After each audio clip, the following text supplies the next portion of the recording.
Hi friends, ಎಲ್ಲರಿಗೂ ನಮಸ್ಕಾರ. ಉದ್ಯೋಗ ಮಾಹಿತಿ ಯೂಟ್ಯೂಬ್ ಚಾನಲ್ಗೆ ತಮಗೆಲ್ಲರಿಗೂ ಆತ್ಮೀಯ ಸ್ವಾಗತ. ಕರ್ನಾಟಕ ಉಚ್ಚ ನ್ಯಾಯಾಲಯ ಅಂದರೆ ಕರ್ನಾಟಕ ಹೈಕೋರ್ಟ್ ಬೆಂಗಳೂರಿನಲ್ಲಿ ಖಾಲಿ ಇರುವಂಥ ಗ್ರೂಪ್ ಡಿ ಹುದ್ದೆಗಳ ನೇಮಕಾತಿಗಾಗಿ ಅಧಿಸೂಚನೆ ಹೊರಡಿಸಿರುವಂಥದ್ದು. ಅಧಿಸೂಚನೆಯ ಸಂಪೂರ್ಣ ಮಾಹಿತಿ ಈ ವಿಡಿಯೋದೊಳಗಿರ್ತದೆ. ಹಾಗಾಗಿ ವಿಡಿಯೋ ಸ್ಕಿಪ್ ಮಾಡಲಾರ್ದಂಗೆ ಕೊನೆ ತನಕ ನೋಡ್ರಿ. ಒಟ್ಟು 98 ಗ್ರೂಪ್ ಡಿ ಹುದ್ದೆಗಳು ಖಾಲಿ ಇರುವಂಥದ್ದು ರೀ. 98 ಗ್ರೂಪ್ ಡಿ ಹುದ್ದೆಗಳ ಖಾಲಿ ಇರುವಂಥದ್ದು. ಯಾವ್ಯಾವ ಹುದ್ದೆಗಳು ಖಾಲಿ ಅದಾವ ಅಂತ ಅನ್ನೋದ್ರ ಬಗ್ಗೆ ನೋಡೋದಾದ್ರೆ ಜವಾನ, ಕಾವಲುಗಾರ, ಸ್ವೀಪರ್, ಆಮೇಲೆ ಹೌಸ್ ಕೀಪಿಂಗ್. ಜವಾನ, ಹೌಸ್ ಕೀಪಿಂಗ್ 90 ಹುದ್ದೆಗಳು ಖಾಲಿ ಇರುವಂಥದ್ದು. ನೆಕ್ಸ್ಟ್ ಲಿಫ್ಟ್ ಅಟೆಂಡರ್ 5 ಹುದ್ದೆಗಳು, ಸಹಾಯಕ ಬೈಂಡರ್ 1 ಹುದ್ದೆ, ದರ್ಜಿ ಮತ್ತು ದೋಬಿ ತಲಾ 1 ಹುದ್ದೆಗಳು ಖಾಲಿ ಇರುವಂಥದ್ದು ಸ್ನೇಹಿತರೆ. ಒಟ್ಟಾರೆಯಾಗಿ 98 ಹುದ್ದೆಗಳು ಖಾಲಿ ಇರುವಂಥದ್ದು. ಈ ಹುದ್ದೆಗಳಿಗೆ ಇಲ್ಲೊಂದು ಅಫೀಸ್ ವೆಬ್ಸೈಟ್ ಕೊಟ್ಟಾರ ನೋಡ್ರಿ. ಈ ಅಫೀಸ್ ವೆಬ್ಸೈಟ್ಗೆ ಹೋಗಿ ಆನ್ಲೈನ್ ಮೂಲಕ ಅರ್ಜಿ ಸಲ್ಲಿಸ್ಬೇಕು ಸ್ನೇಹಿತರೆ. ಓಕೆ ರೀ. ಇವು ನಾನ್ ಹೈದರಾಬಾದ್ ಅಭ್ಯರ್ಥಿಗಳಿಗೆ ಅಥವಾ ನಾನ್ ಹೈದರಾಬಾದ್ ರೀಜನ್ಗೆ ಖಾಲಿ ಇರುವಂಥ ಹುದ್ದೆಗಳ ಸ್ನೇಹಿತರೆ. ಇನ್ನು ಹೈದರಾಬಾದ್ ಕರ್ನಾಟಕ ಅಥವಾ ಕಲ್ಯಾಣ ಕರ್ನಾಟಕದ ಅಭ್ಯರ್ಥಿಗಳಿಗೆ 8 ಹುದ್ದೆಗಳು ಖಾಲಿ ಇರುವಂಥದ್ದು ರೀ. ಜವಾನ, ಕಾವಲುಗಾರ, ಸ್ವೀಪರ್ 3 ಸೇರಿ 8 ಹುದ್ದೆಗಳು ಖಾಲಿ ಇರುವಂಥದ್ದು ಸ್ನೇಹಿತರೆ. ಓಕೆ ರೀ. ಈ ಹುದ್ದೆಗಳಿಗೆ ಅರ್ಜಿ ಸಲ್ಲಿಸ್ಲಕ್ಕೆ ಅಪ್ಲಿಕೇಶನ್ ಈಗಾಗಲೇ ಸ್ಟಾರ್ಟ್ ಆಗಿರುವಂಥದ್ದು ಸ್ನೇಹಿತರೆ. ಅಪ್ಲಿಕೇಶನ್ ಸಲ್ಲಿಸಕ್ಕೆ ಕೊನೆಯ ದಿನಾಂಕ ಜುಲೈ 31, 2026 ಆಗಿರ್ತದೆ. ಈ ಜುಲೈ 31, 2026 ಒಳಗಾಗಿ ನೀವು ಅರ್ಜಿ ಸಲ್ಲಿಸ್ಬೇಕ್ರಿ. ಏಪ್ರಿಲ್ 22, 2026 ಇದೇ ನೋಟಿಫಿಕೇಶನ್ ಹೊರಡಿಸಿತ್ತು ಸ್ನೇಹಿತರೆ. ಮತ್ತೊಮ್ಮೆ ನೋಟಿಫಿಕೇಶನ್ ಬಿಟ್ಟಾರಿ. ಇದು ಹಳೆ ನೋಟಿಫಿಕೇಶನ್ನೇ ಮತ್ತೊಮ್ಮೆ ಬಿಟ್ಟರು ಸ್ನೇಹಿತರೆ. ಅಂದರೆ 22 ಏಪ್ರಿಲ್ 2026 ಈ ನೋಟಿಫಿಕೇಶನ್ ಹೊರಡಿಸಲಾಗಿತ್ತು. ಅವಾಗ ಯಾರು ಅರ್ಜಿ ಸಲ್ಲಿಸಿರ್ತೀರಲ್ರಿ, ಮತ್ತೊಮ್ಮೆ ಅರ್ಜಿ ಸಲ್ಲಿಸುವಂಥ ಅವಶ್ಯಕತೆ ಇರಂಗಿಲ್ಲ. ಆದ್ರೆ ಅಪ್ಲಿಕೇಶನ್ದೊಳಗೆ ಒಂದು ಸ್ವಲ್ಪ ಬದಲಾವಣೆ ಮಾಡ್ಬೇಕು. ನೀವು ಕಂಪಲ್ಸರಿ ಸ್ವಲ್ಪ ಬದಲಾವಣೆ ಮಾಡ್ಬೇಕು. ಏನು ಪರಿಶಿಷ್ಟ ಜಾತಿ ಇತ್ತು ಅಂತ ತಿಳ್ಕೊಳ್ರಿ. ಅಂದ್ರೆ ಪರಿಶಿಷ್ಟ ಜಾತಿಯ ಅಭ್ಯರ್ಥಿಗಳಿದ್ದಿದ್ರಿ ಅಂತಂದ್ರೆ ಪರಿಶಿಷ್ಟ ಜಾತಿಯೊಳಗೆ ಪ್ರವರ್ಗ ಏನೋ, ಬಿನೋ, ಸಿನೋ ಅಂತ ಅಪ್ಲಿಕೇಶನ್ ಸ್ವಲ್ಪ ತಿದ್ದುಪಡಿ ಮಾಡಿ ಸಬ್ಮಿಟ್ ಮಾಡಬೇಕು. ನೆಕ್ಸ್ಟ್ SLC ತರಗತಿಯನ್ನು ಹೊರತುಪಡಿಸಿ ಹೆಚ್ಚುವರಿ ವಿದ್ಯಾಭ್ಯಾಸ ಹೊಂದಿದ್ರಿ ಅಂತ ತಿಳ್ಕೊಳ್ರಿ. ಅದಕ್ಕೆ ಸಂಬಂಧಪಟ್ಟಂಥ ಮಾಹಿತಿ ಅಪ್ಲಿಕೇಶನ್ದೊಳಗೆ ಒದಗಿಸ್ಬೇಕು ಸ್ನೇಹಿತರೆ. ಕೆಲವು ಚೇಂಜಸ್ಗಳ ನೀವು ಅಪ್ಲಿಕೇಶನ್ದೊಳಗೆ ಮಾಡಿ ರೀಸಬ್ಮಿಟ್ ಮಾಡಬೇಕು. ಓಕೆ ರೀ. ನೆಕ್ಸ್ಟ್ ಹುದ್ದೆಗಳ ವರ್ಗೀಕರಣದ ಕುರಿತು ನೋಡೋದಾದ್ರೆ ಅಂದರೆ ಯಾವ್ಯಾವ ಕ್ಯಾಟಗರಿಗೆ ಎಷ್ಟೆಷ್ಟು ಹುದ್ದೆಗಳು ಖಾಲಿ ಅದಾವ ಅಂತ ಅನ್ನೋದ್ರ ಬಗ್ಗೆ ನೋಡೋದಾದ್ರೆ ಜವಾನ, ಕಾವಲುಗಾರ, ಸ್ವೀಪರ್, ಆಮೇಲೆ ಜವಾನ, ಹೌಸ್ ಕೀಪಿಂಗ್ ಇಲ್ಲಿ 90 ಹುದ್ದೆಗಳೇನದಾವಲ್ರಿ. ಇಲ್ಲಿ ಹುದ್ದೆಗಳ ವರ್ಗೀಕರಣ ಕೊಟ್ಟರೆ ಸ್ನೇಹಿತರೆ. ದಯಮಾಡಿ ವಿಡಿಯೋ ಪಾಸ್ ಮಾಡಿ ನೋಡ್ರಿ. ಇದು ಹುದ್ದೆಗಳ ವರ್ಗೀಕರಣ ಸ್ನೇಹಿತರೆ. ಅಂದರೆ ಯಾವ್ಯಾವ ಕ್ಯಾಟಗರಿಗೆ ಎಷ್ಟೆಷ್ಟು ಹುದ್ದೆಗಳು ಖಾಲಿ ಅದಾವ ಅಂತ ಇಲ್ಲಿ ಹುದ್ದೆಗಳ ವರ್ಗೀಕರಣ ಕೊಟ್ಟಿರುವಂಥದ್ದು.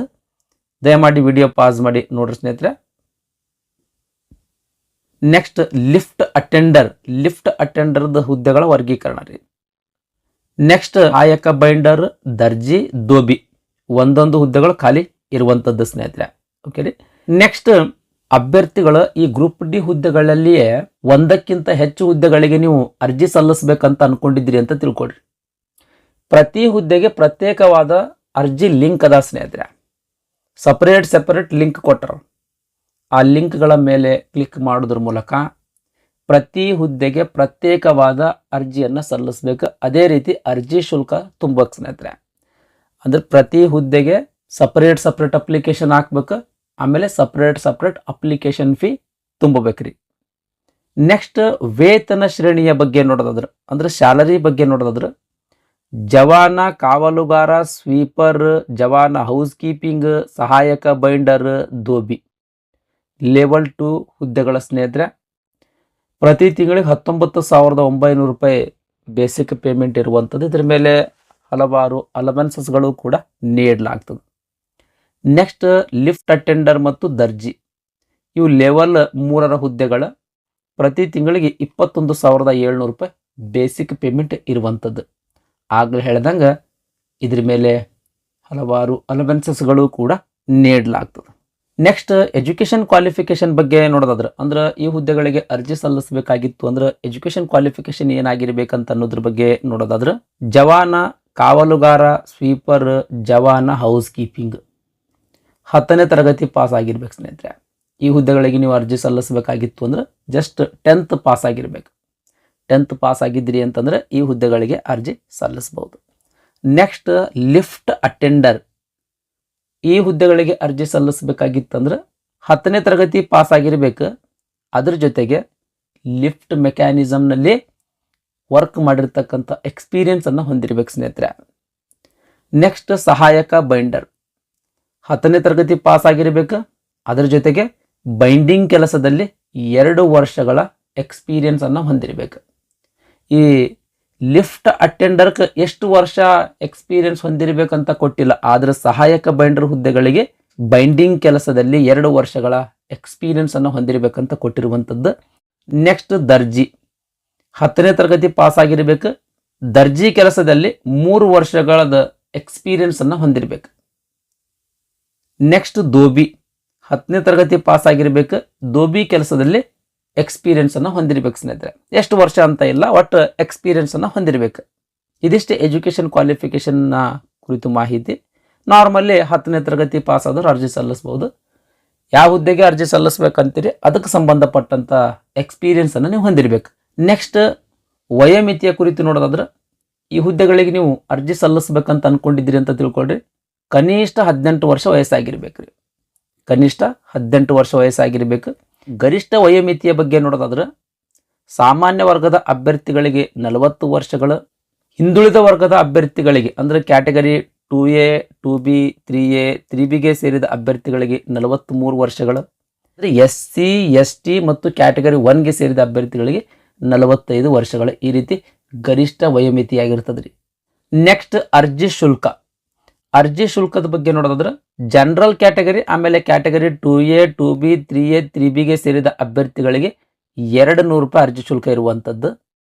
ಪರಿಶಿಷ್ಟ ಜಾತಿ, ಪರಿಶಿಷ್ಟ ಪಂಗಡ, ಕ್ಯಾಟಗರಿ 1 ಮತ್ತು ಅಂಗವಿಕಲ ಅಭ್ಯರ್ಥಿಗಳಿಗೆ 100 ರೂಪಾಯಿ ಅರ್ಜಿ ಶುಲ್ಕ ಇರುವಂಥದ್ದು ರೀ. ನೆಕ್ಸ್ಟ್ ನೇಮಕಾತಿ ಹೆಂಗೆ ಮಾಡ್ಕೊಳ್ತಾರ ಅಂತ ಅನ್ನೋದ್ರ ಬಗ್ಗೆ ನೋಡೋದಾದ್ರೆ ನೋಡ್ರಿ, ಜವಾನ, ಕಾವಲುಗಾರ, ಸ್ವೀಪರ್, ಜವಾನ ಮತ್ತು ಹೌಸ್ ಕೀಪಿಂಗ್, ಅದೇ ರೀತಿ ಲಿಫ್ಟ್ ಅಟೆಂಡರ್, ದರ್ಜಿ, ದೋಬಿ ಇಷ್ಟು ಹುದ್ದೆಗಳದಾವಲ್ರಿ. ಮೊದಲೇ ಎಕ್ಸಾಮ್ ತಗೊಳ್ತಾರೆ. ಅತಿ ಹೆಚ್ಚು ಅಂಕ ತಗೊಂಡಿರ್ತಕ್ಕಂಥ ಒಂದು ಹುದ್ದೆಗೆ 10 ಜನ ಅಭ್ಯರ್ಥಿಗಳಂತೆ ಇಂಟರ್ವ್ಯೂಗೆ ಸೆಲೆಕ್ಟ್ ಮಾಡ್ತಾರೆ. ಈ ಇಂಟರ್ವ್ಯೂ ಮತ್ತು ಸ್ಪರ್ಧಾತ್ಮಕ ಪರೀಕ್ಷೆಗಳ ಆಧಾರದ ಮೇಲೆ ಈ ಹುದ್ದೆಗಳಿಗೆ ನೇಮಕಾತಿ ಮಾಡ್ಕೊಳ್ತಾರೆ. ನೆಕ್ಸ್ಟ್ ಸಹಾಯಕ ಬೈಂಡರ್. ಸಹಾಯಕ ಬೈಂಡರ್ ಹುದ್ದೆದು ಎಕ್ಸಾಮಿನೇಷನ್ ಇರುವಂಥದ್ದು ಸ್ನೇಹಿತರೆ. ಎಕ್ಸಾಮ್ದೊಳಗೆ ಅತಿ ಹೆಚ್ಚು ಅಂಕ ಗಳಿಸಿರ್ತಕ್ಕಂಥ ಒಂದು ಹುದ್ದೆಗೆ 5 ಜನ ಅಭ್ಯರ್ಥಿಗಳಂತೆ ಇಂಟರ್ವ್ಯೂಗೆ ಸೆಲೆಕ್ಟ್ ಮಾಡ್ತಾರೆ. ಸ್ಪರ್ಧಾತ್ಮಕ ಪರೀಕ್ಷೆ ಮತ್ತು ಇಂಟರ್ವ್ಯೂ 2 ಅಂಕಗಳು ಕೂಡಿಸಿ ಶಾರ್ಟ್ ಲಿಸ್ಟ್ ಮಾಡ್ತಾರೆ. ಅತಿ ಹೆಚ್ಚು ಅಂಕಗಳು ಯಾರು ತಗೊಂಡಿರ್ತಾರೋ ಅಂಥ ಅಭ್ಯರ್ಥಿಗಳನ್ನು ಸಹಾಯಕ ಬೈಂಡರ್ ಹುದ್ದೆಗೆ ಸೆಲೆಕ್ಟ್ ಮಾಡ್ಕೊಳ್ತಾರೆ. ಇದಿಷ್ಟು ನೇಮಕಾತಿ ವಿಧಾನದ ಕುರಿತು ಮಾಹಿತಿ. ನೆಕ್ಸ್ಟ್ ಆನ್ಲೈನ್ ಮೂಲಕ ಅರ್ಜಿ ಸಲ್ಲಿಸುವ ವಿಧಾನದ ಕುರಿತು ಕೊಟ್ಟಾರೆ. ಅಂದರೆ ಇಲ್ಲಿ ಅಪ್ಲಿಕೇಶನ್ ಹ್ಯಾಂಗೆ ಸಲ್ಲಿಸ್ಬೇಕಂತ ಗೈಡ್ಲೈನ್ಸ್ ಕೊಟ್ಟರು ಸ್ನೇಹಿತರೆ. ನೋಟಿಫಿಕೇಶನ್ ಲಿಂಕ್ ಈ ವಿಡಿಯೋದ ಡಿಸ್ಕ್ರಿಪ್ಷನ್ದಾಗ ಕೊಟ್ಟಿರ್ತೀನಿ. ಆ ಲಿಂಕ್ ಮೇಲೆ ಕ್ಲಿಕ್ ಮಾಡೋದ್ರ ಮೂಲಕ ಈ ಆನ್ಲೈನ್ ಮೂಲಕ ಅರ್ಜಿ ಹ್ಯಾಂಗೆ ಸಲ್ಲಿಸ್ಬೇಕಂತ ಏನು ಗೈಡ್ಲೈನ್ಸ್ ಕೊಟ್ಟರಲ್ರಿ, ಅದನ್ನು ಒಮ್ಮೆ ಕಂಪ್ಲೀಟಾಗಿ ಓದಿ ತದನಂತರ ಅರ್ಜಿ ಸಲ್ಲಿಸ್ರಿ. ನೋಡ್ರಿ, ಡಾಕ್ಯುಮೆಂಟ್ಸ್ಗಳು ಏನೇನು ಅಪ್ಲೋಡ್ ಮಾಡ್ಬೇಕಂತ ಕೊಟ್ಟಾರ ನೋಡ್ರಿ ಸ್ನೇಹಿತರೆ. 10ನೇ ತರಗತಿದು ಮಾರ್ಕ್ಸ್ ಕಾರ್ಡ್, ಜಾತಿ ಮತ್ತು ಆದಾಯ ಪ್ರಮಾಣ ಪತ್ರ, ಏನಾದರೂ ಇನ್ನೂ ರಿಸರ್ವೇಷನ್ ಇದ್ದು ಅಂದ್ರೆ ಅದಕ್ಕೆ ಸಂಬಂಧಪಟ್ಟಂಥ ಪ್ರಮಾಣ ಪತ್ರಗಳು, ಅಂದರೆ ಗ್ರಾಮೀಣ ಆಗಿರ್ಬೋದು, ಕನ್ನಡ ಮಾಧ್ಯಮ ಆಗಿರ್ಬೋದು, ಅಂಗವಿಕಲ ಅಂತ ಆಗಿರ್ಬೋದು, ಯೋಜನಾ ನಿರಾಶ್ರಿತರ ಅಂತ ಆಗಿರ್ಬೋದು, ಮಾಜಿ ಸೈನಿಕ ಅಂತ ಆಗಿರ್ಬೋದು, ತೃತೀಯ ಲಿಂಗ ಅಂತ ಆಗಿರ್ಬೋದು. ಈ ರೀತಿ ಏನು ರಿಸರ್ವೇಷನ್ ನೀವು ಕೇಳಬೇಕಂತಿರಲ್ರಿ ಅದಕ್ಕೆ ಸಂಬಂಧಪಟ್ಟಂಥ ಪ್ರಮಾಣ ಪತ್ರಗಳು. ಆಮೇಲೆ ಅನುಭವ ಪ್ರಮಾಣ ಪತ್ರ, ಅಂದರೆ ಕೆಲವು ಹುದ್ದೆಗಳಿಗೆ ಅಂದರೆ ಲಿಫ್ಟ್ ಅಟೆಂಡರ್ ಆಗಿರ್ಬೋದು, ಸಹಾಯಕ ಬೈಂಡರ್ ಆಗಿರ್ಬೋದು, ದರ್ಜಿ ಆಗಿರ್ಬೋದು, ದೋಬಿ ಆಗಿರ್ಬೋದು, ಈ ಹುದ್ದೆಗಳಿಗೆ ಎಕ್ಸ್ಪೀರಿಯನ್ಸ್ ಕೇಳಿರುವಂಥದ್ದು. ಹಾಗಾಗಿ ಎಕ್ಸ್ಪೀರಿಯನ್ಸ್ ಸರ್ಟಿಫಿಕೇಟನ್ನು ನೀವು ಅಪ್ಲೋಡ್ ಮಾಡಬೇಕಾಗ್ತದೆ. ಓಕೆ ರೀ, ಇವಿಷ್ಟು ಡಾಕ್ಯುಮೆಂಟ್ಸ್ಗಳು ನಿಮ್ಮ ಕಡೆ ಇರ್ಬೇಕ್ರಿ. ಇದು ಬಿಟ್ಟರೆ ಮತ್ತು ಆಧಾರ್ ಕಾರ್ಡ್ ಆಗಿರ್ಬೋದು, ಅದೇ ರೀತಿ ನಡತೆ ಪ್ರಮಾಣ ಪತ್ರಗಳಾಗಿರ್ಬೋದು. ಒಟ್ಟು 3 ನಡತೆ ಪ್ರಮಾಣ ಪತ್ರಗಳು ನೀವು ರೆಡಿ ಇಟ್ಕೊಳ್ಬೇಕ್ರಿ. ಒಂದು, ಎಲ್ಲಿ ನೀವು SLC ಕಲ್ತಿರ್ತೀರಲ್ರಿ ಆ ಕಾಲೇಜಿನ ಹೆಡ್ ಮಾಸ್ಟ್ರಿಂದ ಒಂದು ನಡತೆ ಪ್ರಮಾಣ ಪತ್ರ ತೊಗೋಬೇಕು. ಅದೇ ರೀತಿ ನಿಮ್ಮೂರಾಗ ನಿಮಗೆ ಸಂಬಂಧಿಕರು ಅಲ್ಲದೆ ಇರ್ತಕ್ಕಂಥ, ಆಮೇಲೆ ನಿಮಗೆ ಭಾಳ ಗೊತ್ತಿರ್ತಕ್ಕಂಥ ವ್ಯಕ್ತಿ ಅಂದರೆ ಗೌರವಾನ್ವಿತ 2 ವ್ಯಕ್ತಿಗಳಿಂದ, ಅಂದರೆ ನೀವು ಗ್ರಾಮ ಪಂಚಾಯತ್ ಮೆಂಬರಿಂದ 2 ನಡತೆ ಪ್ರಮಾಣ ಪತ್ರಗಳು ತೊಗೋಬೇಕು. ಅಂದರೆ 2 ಮೆಂಬರ್ಗಳಿಂದ 2 ನಡತೆ ಪ್ರಮಾಣಗಳ ಪತ್ರಗಳು ತೊಗೋಬೇಕು. ಸಿಟಿ ಒಳಗಿದ್ರೆ ಕಾರ್ಪೊರೇಟರ್ ಕಡೆಯಿಂದ ನಡತೆ ಪ್ರಮಾಣ ಪತ್ರಗಳನ್ನು ನೀವು ತೊಗೊಳ್ಬೋದು ಸ್ನೇಹಿತರೆ. ಒಟ್ಟು 3 ನಡತೆ ಪ್ರಮಾಣ ಪತ್ರಗಳು ನೀವು ರೆಡಿ ಇಟ್ಕೊಳ್ಬೇಕು ಸ್ನೇಹಿತರೆ. ನೋಡಿರಿ, ಈ ಹುದ್ದೆಗಳಿಗೆ ನೀವು ಸೆಲೆಕ್ಟ್ ಆದ್ರಿ ಅಂತ ತಿಳ್ಕೊಳ್ರಿ. ಕರ್ನಾಟಕ ಹೈಕೋರ್ಟ್ ಬೆಂಗಳೂರು ಆಗಿರಬಹುದು, ಅಥವಾ ಧಾರವಾಡ ಬೆಂಚ್ ಅಥವಾ ಕಲಬುರಗಿ ಕೋರ್ಟ್ ಬೆಂಚ್, ಈ ಮೂರುಗಳಲ್ಲಿ ಯಾವುದಾದ್ರೂ ಒಂದು ಸ್ಥಳದಲ್ಲಿ ನಿಮಗೆ ಪೋಸ್ಟಿಂಗ್ ಕೊಡ್ತಾರೆ. ಇದಿಷ್ಟು ಕರ್ನಾಟಕ ಹೈಕೋರ್ಟ್ನಲ್ಲಿ ಖಾಲಿ ಇರುವಂಥ ಹುದ್ದೆಗಳ ನೇಮಕಾತಿಗಾಗಿ ಹೊರಡಿಸಿರುವ ಅಧಿಸೂಚನೆಯ ಸಂಪೂರ್ಣ ಮಾಹಿತಿಯಾಗಿತ್ತು.